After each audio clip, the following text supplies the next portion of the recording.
Bonjour tout le monde, Madame la Ministre. So when Christophe asked me to do this keynote, one of my questions to him was, oh well, everybody's read that report. I have my delusions. I want to believe that everybody's reading it. And Christophe rightly pointed out that, of course, people who are in the ecosystem, people who like him and me work in the ecosystem, we all go through these numbers, but they need to be put out there again and again. So I'm going to come back with numbers that a lot of you have already seen. So I made myself a challenge to also come up with numbers you have not seen yet. So I hope you find some. But the better is, if you ask questions, I'll give you numbers that nobody's ever heard, probably. My team in the room will be surprised by some of these slides. I promise. Does this work? Cool. A few caveats about the numbers we publish. So this whole story started in 2016 when Cyril and I were working on Partech Africa 1. We needed to educate investors. Because if you go in a room in 2016 and say, I want to invest in VC tech in Africa, you've said already a lot of gros mots, dirty words. You needed to explain a lot of things, and we wanted data, and the data didn't exist. My partner Cyril is obsessed with numbers. You should know him. So he went on this work gathering data, collecting it, and building a database. And after we've done it, we realized that it would actually be great to publish this so that everybody knows what's going on, because we were really surprised by what was going on. By the way, that's 2016. The total investment in Africa was $250 million. So we were like, wow, this is great. It went from 40 to 250 in 4 years. By 2021, it will be 1 billion. Nobody believed us. So what happened? I'll come back to that. So we decided to collect these numbers, but we cannot find every deal in Africa. So we had to make a cut. We found out that pretty much any deal above $200,000, 100 millions CFA, we'll probably be able to track it. Anything below is tough. There are a lot of 10K tickets, 25K tickets going around. So first point. Second, whole debate around what is an African startup. There is no decent definition accepted by everybody. So we choose one, and we decided this will be the one we keep all the time, so that you can see the evolution. That's what's important, the trend. Somebody with a different definition will come up with different numbers, but over time, they will come with the same trend, hopefully. And then, back then, it was important to say this. We're not counting grants and this kind of stuff, because back then, entrepreneurs in Africa were getting a lot of grants. They were complaining, actually, that they will go and do DEX to get grant. By the time they receive the money, they need to get the next grant. So we were only counting equity deals. Now, since last year, we've started counting debt. It's become a more and more useful tool. I'm not talking about it here, but you can find details about debt in the report. So that said, the graph you already know very well. We went from 277 in 2015. We hit 1 billion in 2018. Our bet was it was going to happen in 2020. So great. And then 2020 happened, COVID, it went down. But this is the number. So it ended up with 5 billion last year, and this is the number everybody focuses on. It's growing more than 60% year over year and everything. But I don't think this is the number that you should focus on. A more interesting one is the number of transactions. This is the activity going on in the ecosystem. You know, we went from 55 deals to 681 deals over this time. During COVID in 2020, the number of deals increased. The size of tickets decreased, the number of deals increased. Investors were around, startups were still around, they were still doing deals. The ecosystem was super active. And more importantly, if you compare this number to what's been going on in LATAM or in Southeast Asia, you'll find out that this market is growing 2 times faster in terms of number of transactions, And it doesn't seem to have a plateau. If you look, for instance, at LATAM, it went over 8 years, from 50 to 400. It plateaued for 3 years. And then after COVID, it picked up again. So what it's saying is that there is room for a lot more in Africa. And then, ticket size and valuations will catch up with the rest of the industry, and the capital injected will grow fast. But this is what we need to keep our eyes on. So let's break it down. It's a rocket. Look at the first stage of the rocket. Look at what's going on seed stage. It's growing faster than everything else. We went from 228 to 507 on seed last year. This is what makes me really optimistic. This says that we're building the next cohort of Series A and B. Hello, Series A and B investors. And we're building the next cohorts of C and D, etc. By the way, we'll come back to this. We need way more than this. We don't need 500 seed deals per year in Africa. We need 5,000. We need more, actually. We can do the math together later. So more growth ahead. Another way to break it down, by ticket sizes. We used to say, when we were discussing this in the ecosystem a few years back, that there is a death valley. It's extremely hard to raise between 0 and 1. It's hard to raise between 1 and 5, and it's easy to raise above 5. The reason was a lot of global investors who were doing these deals just couldn't bother to do a 500K deal in Africa. Too expensive, too complicated. So they would only intervene on higher deals. But now we have 270 deals between 200K and 1 million. So maybe that death valley we were all concerned about is disappearing. Again, still a lot more work to do here in this space, I believe. But we are doing well here. I'll talk later about the big deals, because you see on the top of that graph a lot of very large deals that have been picking up. We'll come back to them later. Now, the round sizes. You put any 3 VC in a room today, they're complaining about round sizes and valuation. So what happened? So this is what happened at seed. Didn't grow much, between 800K and 1.2 million over the last 6-7 years. That's the average round size at seed. Actually, tell entrepreneurs, don't raise 500K. It's the same job. Just raise 1 million. This is more or less what you need to pilot, validate your product.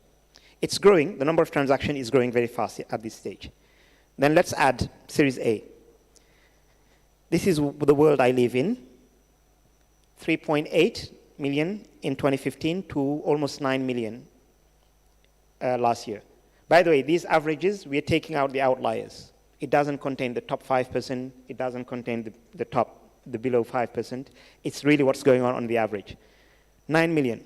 So a Series A ticket in Africa used to tripled literally over the last 5 to 6 years. It's normalizing. What happened at Series B? You used to do a Series B round, again, for 12 million. Now it's 25. It's doubled. Again, normalizing. It will keep growing a bit. The tickets above Series B, C, D, etc., I don't know what happened. It was growing nicely from 25 to 40. It stopped during COVID, and then it went to 100. 100 is the new normal. Everybody and their brother is raising a 100 million ticket. Actually, if you break it down, in the 100, this above space, there's been 14 mega deals in Africa last year, meaning deals above $100 million. These deals represented almost half of the 5 billion. 2.5 billion was raised in these 14 deals. It was mostly fintech. And we'll talk about this. How do you raise a $100 million deal? You need to be building something that an investor believes will be a $10 billion company. That's how you raise a $100 million deal. You need to have somebody who is willing to put a ticket of $100 million. And this is mostly only happening in fintech because what we call the flywheel is there.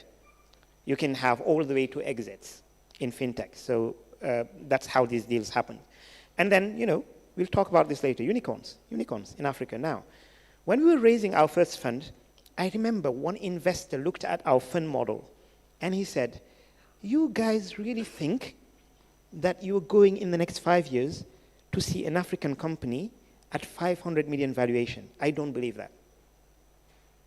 Now we have unicorns, tons of them, and more coming. Okay, where does the money go? 1/3 of the deals in fintech. You'll see that fintech actually is 2/3 of the money with 1/3 of the deals. But what really makes me optimistic is what's happening below. What economic sectors are getting digitized? So enterprise says that the way businesses are operating is being digitized. Businesses are going digital. Commerce is going digital. Health is going digital. Education, logistics, agriculture. These are the foundations of our economies, and they're going digital. This is when we finally deliver this promise. The tech sectors, we've been promising everybody that we are going to grow African economies, solve all the problems. This is when we finally start working on it. This is when we unlock value. This is when we go after economies that already exist, that are extremely large. We digitize them and we build very large, very valuable companies. So it is important. So the number of transactions is growing, but then the money is not there yet. 2/3 of the money is still going just to fintech. And all these sectors I just listed, they account for only 25%, roughly, of the money. Again, this is because these sectors that are digitizing, they're still in the seed stage. That's where the seed tickets are happening. They need to grow through cohorts until they get to the 50 million tickets and more. But it's coming. And because we all like to compare, we want always to compare countries. I don't like this game because we have to understand that any of these countries could not support an ecosystem. I couldn't launch my fund selling only Nigeria or selling only Egypt. We investors are creating these funds. We are selling Africa. That's what we're pitching to our own investors. So it's a larger ecosystem. But we like to compare, and everybody likes to look at where their country is. Well, if you're Nigerian, Egyptian, South African, or Kenyan, yay. Yay. Everybody else? So these top 4 account for 80% of the deals, almost 73, 75% of the money. It looks very lopsided. It used to be worse. When we published the first report, the 3 top ones accounted for 85%. So they're getting better. Diversifying a bit. Nigeria took off completely last year. 27% of the deals, 1/3 of the money. Just took off. Egypt was not on the map 4 years ago at all. Nothing was going on. In 3 years, it became number 2 in Africa. So if your market is still small, you have hopes. This is a rapidly changing map. Senegal was nowhere. All of a sudden, hooray. But what I want to point out here is, beside the top 4, everybody is the same. Everybody is getting crumbs, little pieces. So if you think about this, what it means is there is a lot of room to do seed deals everywhere else because these markets are very, very much underserved. Again, more seed money in African countries, please. And then everybody loves to say, hey, how is Francophone Africa doing versus Anglophone Africa?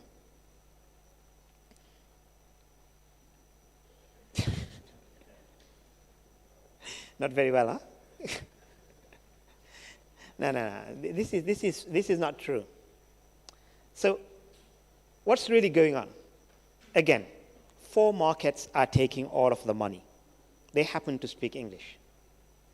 But the reason they're taking the money is not because they speak English. The reason they're taking the money is they're large. Nigeria is a big market, period. Egypt is a big market. South Africa is a big market. Kenya knows how to import entrepreneurs and investors. But these, if you take out these top 4, here is how Francophone Africa is really doing. Not bad, hein? Parmi les miettes, voici ce qu'on a. This is our part of the crumbs. So again, the story it says is, let's focus less on this Francophone-Anglophone conversation, and let's discuss more how to make sure that the other 25 countries are getting more. No, the other 50 countries are getting more attention. This is what the question we should really be discussing. And as an investor, you should be asking yourself, how do I go into this untapped market? Because nobody's looking. There is still a lot of opportunity. So I'll end the presentation with really good news, because I think this is the really important news that was not, I think, in our report. So in 2017, a total of 87 investors were active in Africa. Out of them, only 1 was doing more than 5 deals. Only 15 were doing more than 2 deals. Look at how it changed. We went to 270, 358, 443, almost 900 investors were active last year in the African tech market. Guys, founders used to look around for investors. Okay, now you can actually go out there, make a list of 20 and reach out and pitch. And more importantly, they're more committed. Again, it used to be everybody would come in, do 1 deal, test the market, and go wait and see what happens. They're done testing. They're done testing. Last year, 263 investors did more than 2 deals. And those who are doing more than 5 deals, what it means is they probably have a team, they probably have an allocation, they're committed to Africa. They're going to do deals, no matter what. This is why when COVID hit, they were still doing deals. That allocation exists, that those teams are dedicated to Africa. Those who are doing more than 10 deals, mes respects. It's the seed guys. It's the Launch Africa, the Lofty Inc., the Keppels, the Future Africa. They're the ones who are building the first stage of the rocket. We need more of them. We need many more of them. But guys, they didn't exist 4 years ago. They didn't exist at all. So based on this, try and picture what's going to happen over the next 4 or 5 years. All of these guys are out there raising money. They're raising more and more money, and they're hiring more and more teams, and every single one of them want to be doing 1 deal per week, 1 deal per day. So this is the really good news for the ecosystem, these numbers. Okay? It used to be, it was very easy to say, I'm the top investor in X, I'm the only investor in X. It's hard now. It's very hard for me to come now and say Partech is the most active investor in Africa. We did, what, 16 transactions last year. What are you going to say to the guy who's done 100? Okay? So if there's anything I want to leave you with that's positive for me, it's this. And then, again, the number of investors active in seed, almost 600. So if you are looking for seed money, there is a list of 600 investors who are investing in seed in Africa. Of course, they probably don't speak French. They're probably not based in Dakar, but they're interested. Go find them. Thanks.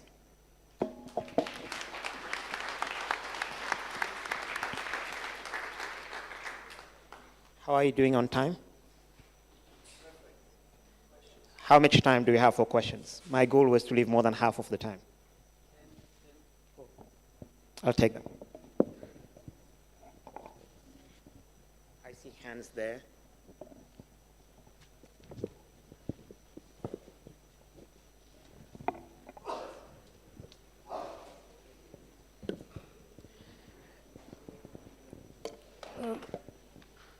Hello, Tidjane. Hello, everyone here. Thank you, Africa Arena, for these opportunities. I have two questions. The first one is for you, why VC don't invest on seed African startups? Or, we don't see a lot of investment on early stage startups from Francophone world. The second one, what you look as an investor when you invest on a first-time founder? Thank you. Thanks. So his first question is about why VCs are not doing more Francophone African deals at seed stage, right? So as I said earlier, most of these investors are not sitting in Francophone African countries and they don't speak French. The thing with seed is it requires a lot of proximity. So, of course, the best investment they will do will be the ones in places where they are present. You have to accommodate with that. But still, you have to respect the fact that seed investors sitting in South Africa, in Nigeria, in Egypt even, are flying around and doing deals in other African cities. It's extremely hard. First, the economics of a seed fund do not allow a lot of budget to go around that much because the fund is small, the percentage of management fee is small, so the budget to hire people everywhere or to fly everywhere is very low. I always invite entrepreneurs to really understand the economics of a VC, how a VC works, because you can deduct a lot of things from that. So again, we need to see more seed teams in each city catering to the local ecosystem. This is how it's going to work. Or seed platforms hiring people in these markets. I see now a lot of these large African platforms have distributed teams. You will find somebody from Launch Africa here in the room, probably, right? And so, but I also respect a lot that they are willing to travel and come and stay 1-2 weeks at a time in these markets to do deal. So, but again, the real solution is to have more of them. So to your second question, what do we look at on a first-time founder? The underlying question is, VCs love repeat founders, and we prefer to invest in repeat founders. And then the other thing to keep in mind is that Partech Africa is a Series A focused, so we typically invest after somebody else had invested. We are not the brave guy who gives you your first ticket, probably. Again, respect to that brave guy. But no matter who the founder is, whether he's repeat or not, I think we consistently look for the same things on founders. But I want to point out one thing. That's very hard, and I think that's more important in this market than anywhere else. You meet a founder with a deck. They tell you what they plan to do. You meet them again 1 year later, and you look at what they've done. This ability to turn this deck into actual execution is extremely hard. And it's even harder in our markets because friction, lots of frictions in executing. So this is one of the things that for me really stands out. Ability to execute really stands out.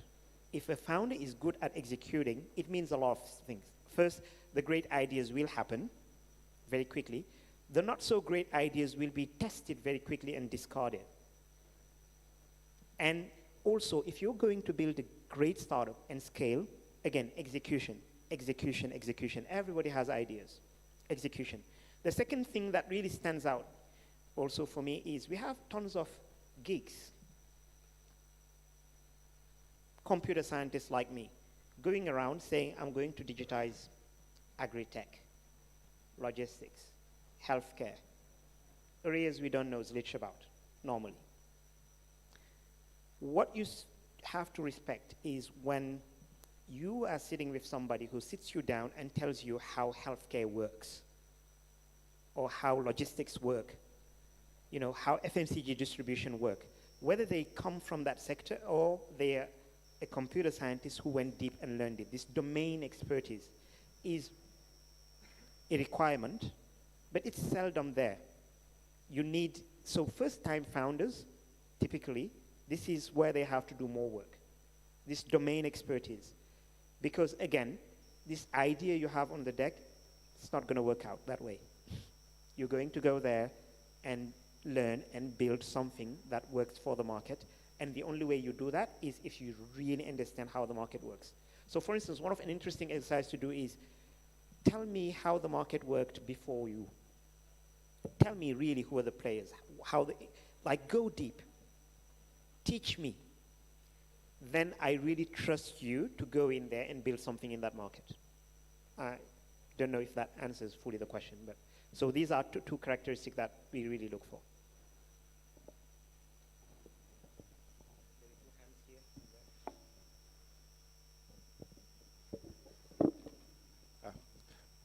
Hello, my name is Serge. I'm a business angel. So I have a question for you. What will be the best strategy for a business angel today in Francophone Africa? Oh, in Senegal. Can you upload this guy? He exists. A business angel. No, really. First, thanks. Because if you're investing right now in startups, it's probably you're giving up investing in real estate in Dakar, which is probably making better returns. This is a big problem. So the reason Serge is doing this is not profit yet, probably. But so this about business angels. They provide the first money. It's little money. It's 20K, 10K. It's very little money. It's money that may be very big or important to the founder at that stage, but it's very little money. But what they really do is they help you turn that idea into a decent plan and do a first network. And they do that because, one, they have more experience, managerial experience. They have more expertise in a space. They have networks. They have all of this. They are very precious. Second thing they do really for you is they validate your startup for investors. We look at the list in the cap table. We see decent angels. We see an angel who has worked in that space for 20 years. There's some level of validation. They tell us this startup has been submitted to the critique of somebody who knows what it is about, even if I don't. And they give me somebody to go talk to who can help me understand what this entrepreneur is talking about. So they're a great badge on your startup, even if you don't need their money, for all of these reasons. What is the best strategy for an angel? I wish I could answer that question. I'm not a terribly good angel so far, but I know that angels really, really bet on teams. And they start when there's nothing else to go by. Really, I get the market, I know what the guy is talking about, and I'm betting on this team. And they do that by spending a lot of time with the angel, which means you should not expect an angel to meet you and sign you a check after coffee.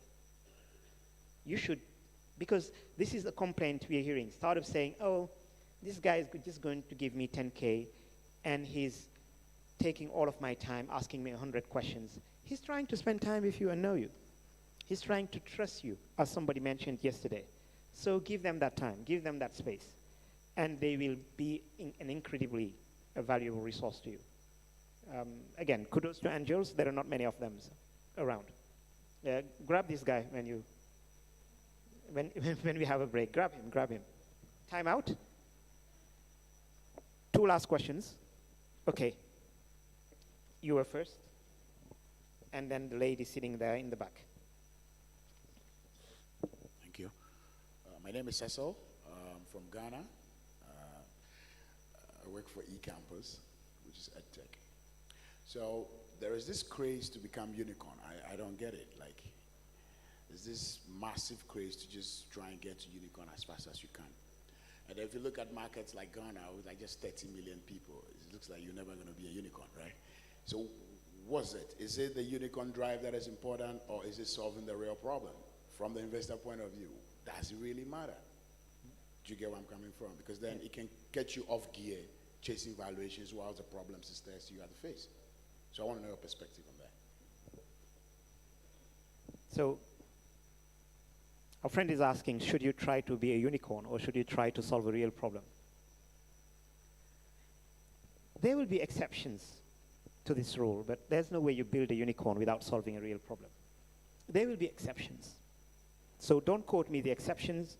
Each of us know one company maybe that's just chasing valuations and growing. But maybe in a very bullish market, you can play that game, but not for a long time.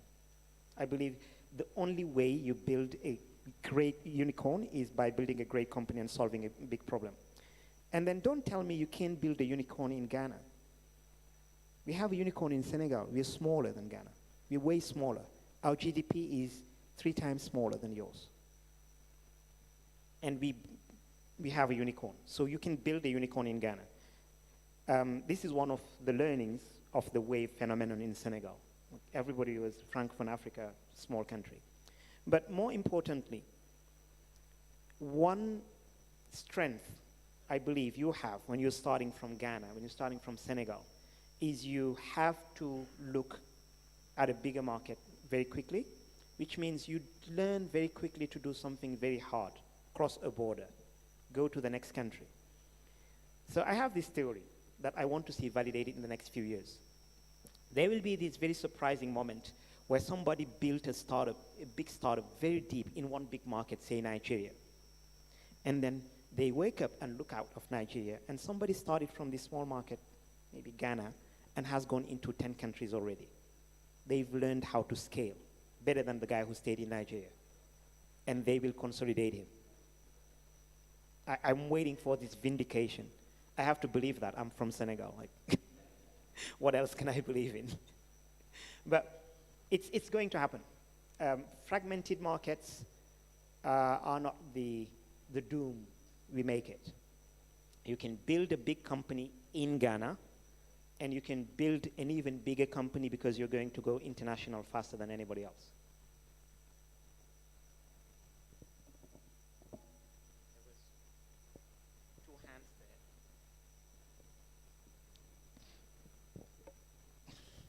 Good morning. I'm Julie Andraus, an angel investor. So when you're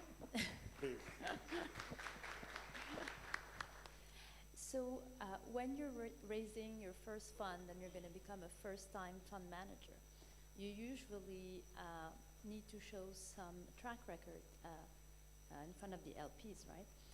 And tell me if I'm wrong, but I understood that you were an engineer at Google. So my question to you is, how did you overcome this aspect of the fundraising part? Thank you. Yeah. I didn't have a track record. Cyril and I embarked on this, and we had worked in tech in Africa for almost 20 years, each of us. We had worked in about 20 African markets. So we were lucky that way, you know. We knew the ground, we knew people who were doing this, we knew everything. And on the investment side, zero. So the question you should ask our investors, and some of them are in the room. Hey, Tessa, how the hell did you trust us? Frankly, kudos to the investors who signed up on this. Because I believe that if we are going to have seed funds, tons of seed funds in Africa, we need to see first-time fund managers raise funds and raise them from this mythical place, from DFIs. Otherwise, it's not going to happen. Because no matter what we say, the only people who are supporting African funds are DFIs, mostly. There are a few exceptions, but DFIs. And so the rule of this game is normally to raise a fund, you must have a track record long like this. But if you're going to be a seed fund manager First, the best seed fund manager is a former operator. He needs to really understand what it is to build a startup, to support a startup at that early stage. Second, if you have already a track record, you're probably doing a growth stage fund or something bigger. So we need to trust first-time fund managers. What was our trick? Well, we admitted we didn't know much about investment, and we went to a platform that had a lot of experience, Partech, and we said, hey guys, we want to do this thing called a VC fund. We don't know any more than that title. We don't know anything else. Can you help? They said, oh wow, we really wanted to do Africa. We just didn't have people who knew Africa. Please join the platform and launch it from here. And I remember asking this question to one of our partners at Partech, but how are we going to learn investment? Aren't you worried that we don't know anything about investment? And he said, you learn that in 1 or 2 years. What's hard is operational experience, that you can't take shortcuts. You need to work 10 years to have some managerial experience. There's no shortcuts around that. But learning how to do VC, 2 years. I was a slow learner. It took me 2 years. Anybody can probably do it in 6 months, frankly. So we need now to give these potential fund managers shortcuts into this. Either they need to join bigger platforms, or we need to expose them to this space, give them opportunity to do deals as angels. They need to join these scout programs that a lot of VCs are launching to build the track record. And we all need to gang up on DFIs, again, Tessa in the room, and try to convince them, sorry, and try to convince them that you can actually invest in a first-time fund manager. And it's harder because the mandate of a lot of institutions say you cannot invest in a first-time fund manager. So we have to break through this barrier. But it's going to take a lot of pitching and collective work to get there. I think we're out of time. Thanks to all of you.